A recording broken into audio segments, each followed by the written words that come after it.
All right, here we go.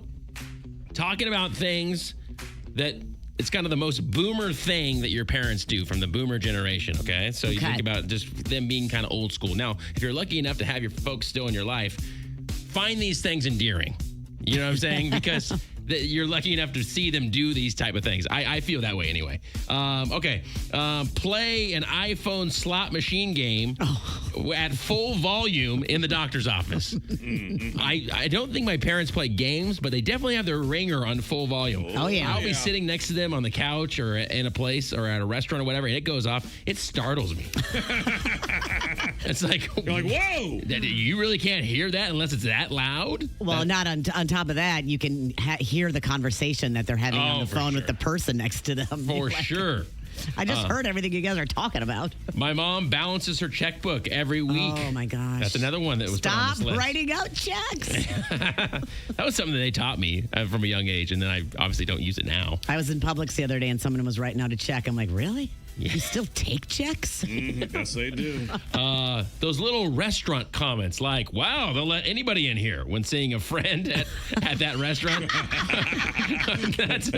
that's a huge one right there. Or thanks for having us. Not everyone will. Or to the waiter this is a great one. To the waiter at the end of the meal. As you can see, it was terrible. Yeah. Having a clean plate. Yeah. And saying that. I'm hearing my dad right now as you read these off. 100% right there. Watching the local news and then calling me to ask if I'm okay because of a robbery that happened 30 miles from me. Yeah. Hey, you okay over there? Oh, my gosh. This just happened to me. Did it really? Yes. Yeah. I think someone, but it actually happened to my parents because somebody called and asked about the Texas floods. Mm-hmm. And, obviously devastating, but very far away from my parents' house. Yes. So, are you guys okay with the floods? Yeah, we're fine. Leaving voicemails like it's 1998. Instead of just texting, call me, I'll get a 2-minute play-by-play about why they called, what they are doing, and how I should call them back. That's right. And then they'll text me right after anyway. Yeah.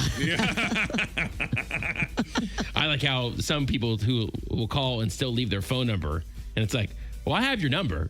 I just have a missed call from you, so your number came across. Are we not supposed to leave voicemails anymore? You can leave voicemails, but maybe just keep them short. Hey, call me when you get a chance. Bye. I feel like or just say Lana, and I know to call unless you it's like a business, like a doctor's office or an appointment. I feel like no one's leaving voicemails. They call and then they text you back right away. So, now not understanding how people can work from home and be productive. Yeah, working from home to the boomer generation would be just insane to them. It doesn't make any sense. You go in, you clock in, and you take your lunch break, and then you clock out at 5. That's a work day. And then you're done working. Right, that's your work day. Yeah. Believing you can walk into a business and hand in a resume. If you have a college degree, any field, they'll hire you. Yep. Walking in, I just wanted to hand in my resume. That's stuff done all online pretty much now. And sometimes AI is the one talking to you, not even a person. Yep. Let's see here. This one's good. Signs off. My mom signs off her text messages with a written, like a written letter. Oh, at the love end of mom. it, love mom. My dad does that. Your pops, he'll say at the end. I go, I know it says dad at the top of this thing. I know who you are. Taking creamers and sugar packets from a diner.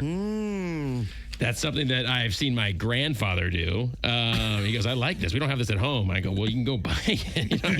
They have it at the store. He's going to take some of theirs. Paying bills through mail. Yeah. Yep. That's a big one. Oh, yeah.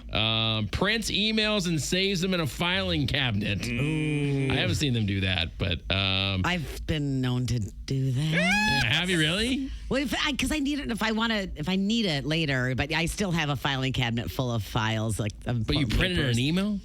Sometimes. Instead of just leaving it in your email? Yeah, just so I know that I have it. Because my issue with technology and phones. Right. And losing a lot of data Passwords. sometimes, passwords. So, yeah, just as a backup, I do that. This is great. Complain about cars parked in front of their house. Oh, yeah.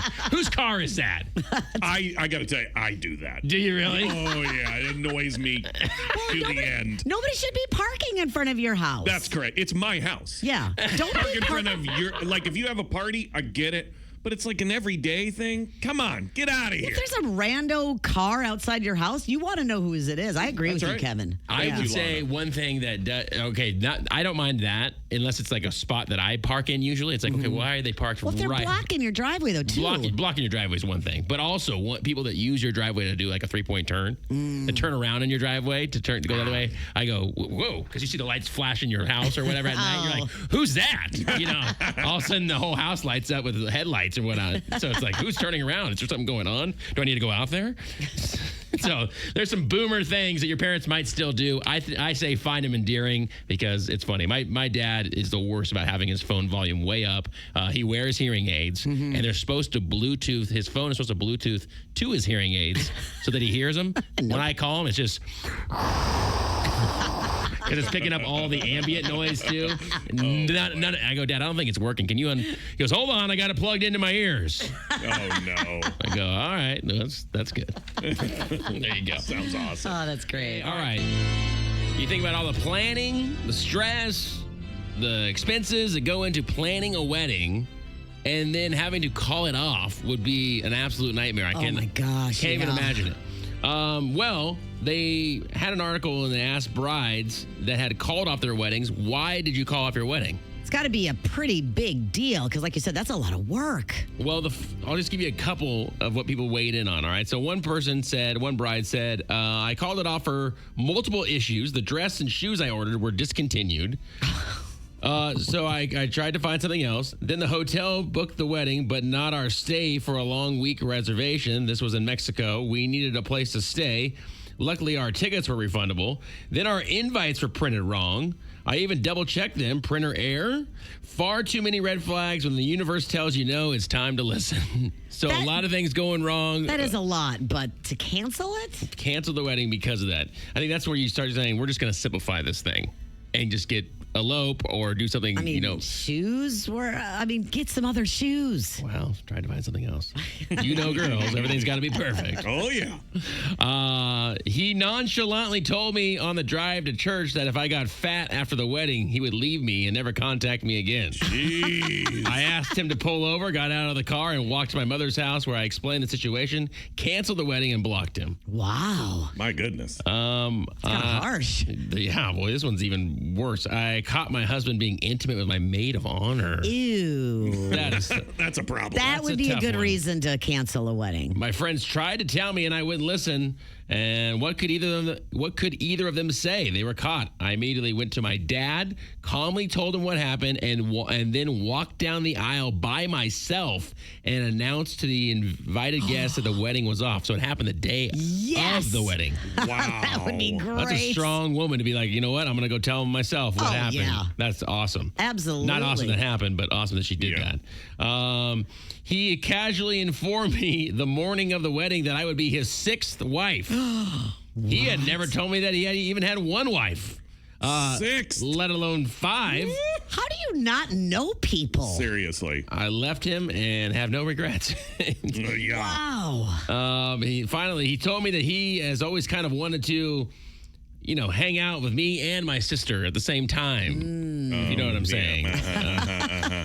No thanks. I don't want to get involved with a guy like that for the rest of my life. Nope. I get that. So there was a couple of them right there. But man, how heartbreaking to have to call your wedding off day of or right before it when you've been planning, like I said, and put out money and things like that. And some of the stuff you can't get back. Deposits and all that stuff. Plus your friends and your family that have flights and hotels booked and all that kind of stuff. Crazy.